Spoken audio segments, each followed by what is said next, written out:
بسم الله والصلاة والسلام على رسول الله سيدنا محمد عليه أفضل الصلاة والسلام.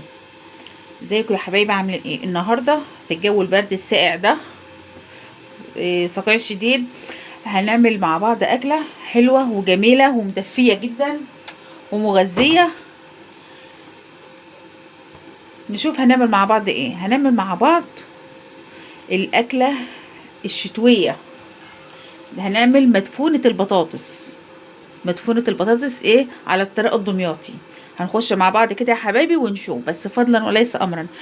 قبل اولا اشتركوا في القناة كده وفعلوا زر الجرس عشان كل حاجة توصلكوا يا حبايب قلبي. نشوف مع بعض كده هنعمل الطبخة بتاعتنا ازاي. هنيجي يا حبايبي كده نسخن الحلة بتاعتنا على النار ونفضي فيها ايه المادة الدهنية اللي احنا بنعملها. بس الرز دايما بيفضل ان هو بيتعمل بالزيت، بيخليله لمعة كده وطعم تاني.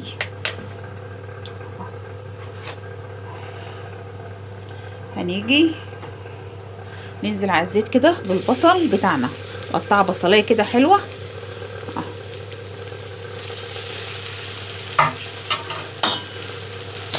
حط على البصله، انا بحب احط على البصله دايما وهي بتتشوح شويه فلفل اسمر، بيخلوا لها طعم وريحه حاجه تانية.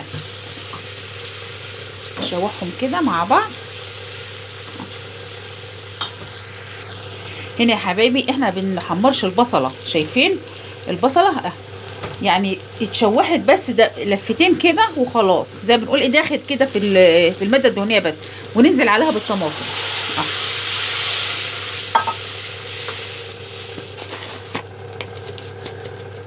شويه ملح، ونعمل حسابنا ما نزودش التوابل. انا ما حطيتش الا الملح عشان احط فلفل اسمر. ونسيبها كده يا حبايبي ايه تسبك شويه.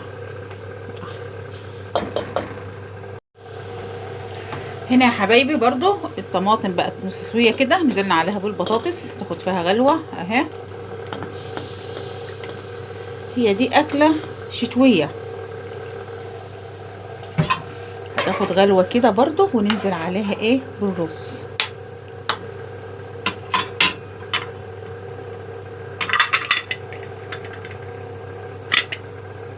هنا اهو يا حبايبي شايفين اهي هتغلت اهي، وهننزل عليها بالرز. ما نسيبهاش تغلي كتير يا بنات.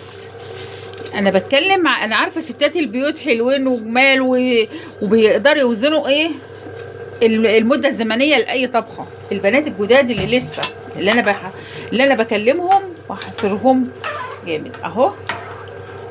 وهننزل عليها ايه بشويه خضار كده.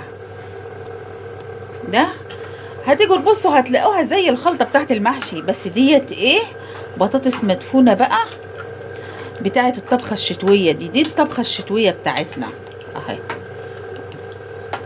وهقول لكم يا بنات، شايفين المعلقه اهي واقفه في قلب منها، المعلقه واقفه في قلب على الرز اهي، في الرز دليل على ان ديت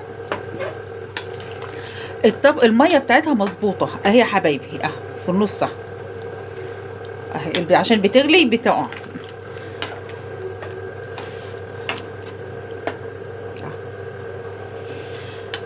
هنظبط الملح يا حبيبتي كده وهنشوف اهي ادي كده. شايفين الميه اهي يا دوب سوى ايه الرز والبطاطس. نظبطي الحدق بتاعها. هنا عايزه شويه ايه ملح وبصل. ما اقولكوش على الطعم بتاعها ايه والله العظيم، ريحتها وطعم الشوربه بتاعتها دلوقتي خطيره. دي اكله شتويه، دي البطاطس المدفونه الدمياطي.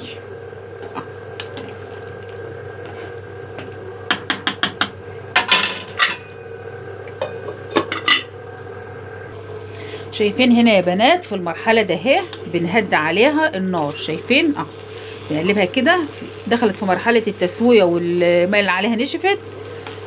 بنهدي عليها خالص لان بتبقى عايزه تستوي بهدوء.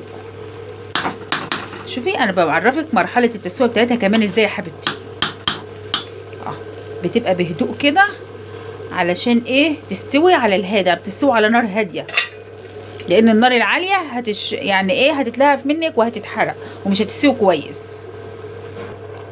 اهي يا حبايبي الاكله بتاعتنا استوت اهي معانا، شايفين بتستوي اكتر على الهادي. شايفين بسم الله ما شاء الله، بسم الله ما شاء الله، الله اكبر. جميله جميله جميله وطعمها جميل. شايفين استوت خالص، الرز استوى على ايدينا والبطاطس. نعم هي سخنه سخنه جميله خطيره. دي الدفى بعينه، الجو بقى برد واحنا عايزين حاجه تدفي الوقت يا بنات. وبعدين ايه غموسها منها فيها، يعني الغموس بتاعها معاها.